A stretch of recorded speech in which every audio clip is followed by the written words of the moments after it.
kelas online. Kira-kira seperti apa ya persiapannya? Abinaya, bantu Bunda. Halo Bunda, kembali lagi bersama Abinaya, bantu Bunda.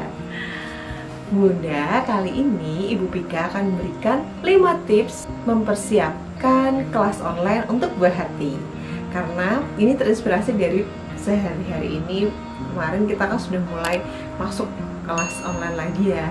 Terus ada ide nih kalau kita bikin atau sharing tentang sharing tips-tipsnya apa aja sih sebelum memulai kelas online. Yang pertama, siapkan peralatan yang mendukung untuk kelas online seperti alat elektronik. Bisa menggunakan laptop, handphone ya. Nah, alat pendukungnya Bunda juga bisa menambahkan speaker, menggunakan mic atau headset ya, yang ada mic-nya itu juga, kacamata anti radiasi. Ini ada suara rame ya. Kali ini kita ada di outdoor. Ganti suasana dengan hutan-hutan berkar di belakang. Oke, lanjut. Alat tulis untuk anak ya, persiapkan juga. Menggunakan kacamata radiasi itu pilihan sih ya. Kadang ada yang di depan laptop harus 1 jam sampai 2 jam. Nah, itu menurutku sih perlu ya menggunakan kacamata radiasi, atau memang harus jaga jarak, beri jarak antara laptop dengan mata anak.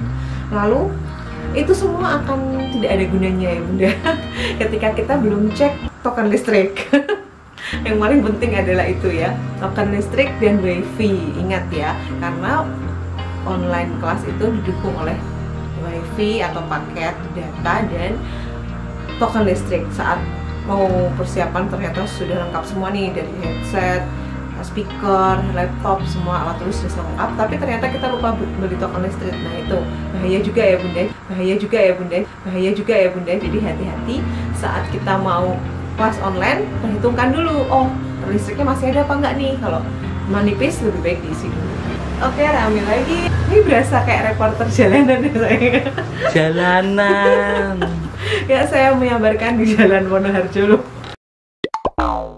Yang kedua, setelah tadi perlengkapan elektronik dan pendukungnya, yang kedua adalah kita juga perlu mempersiapkan ruang kelas.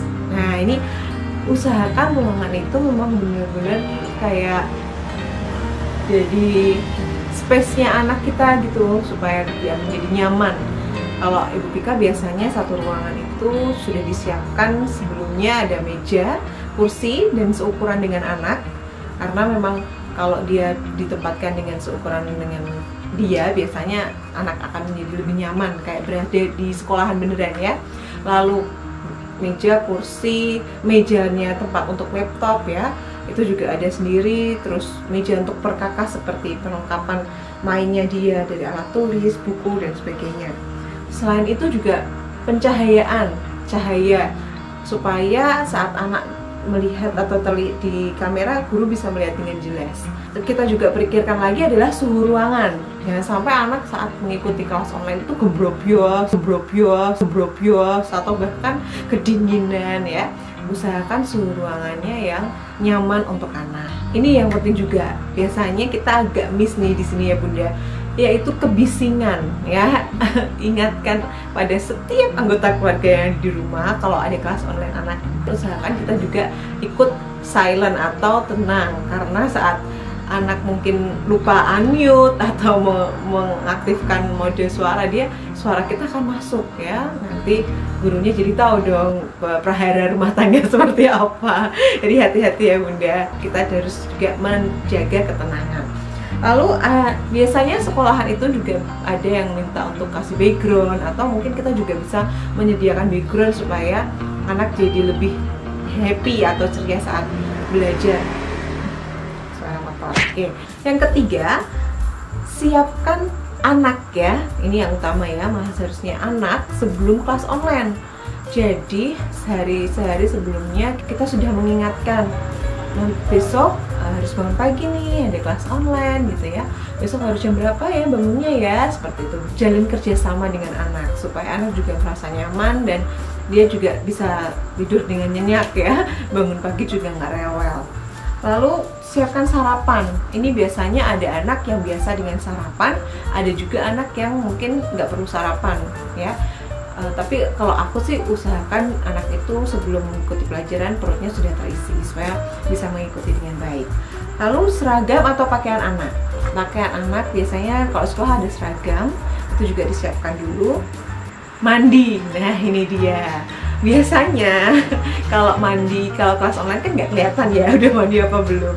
Tapi kalau bisa sih ya, kalau memang jamnya mepet, ternyata terlambat, ya cukup gosok gigi atau cuci muka ya dengan persiapan menggunakan seragam.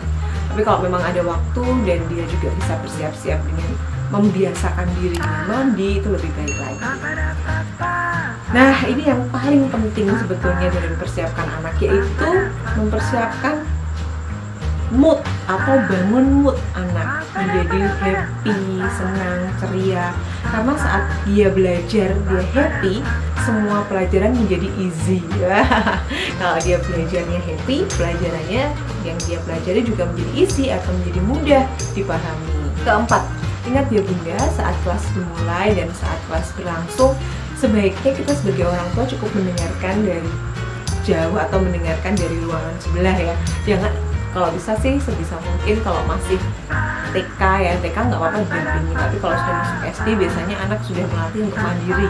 Jadi usahakan kita cukup mendengarkan dan datang saat dibutuhkan. Biasanya sih anak menjadi lebih menghargai keberadaan kita saat dibutuhkan, saat dia membutuhkan kita. Lalu minta anak untuk bercerita setelah kelasnya berakhir.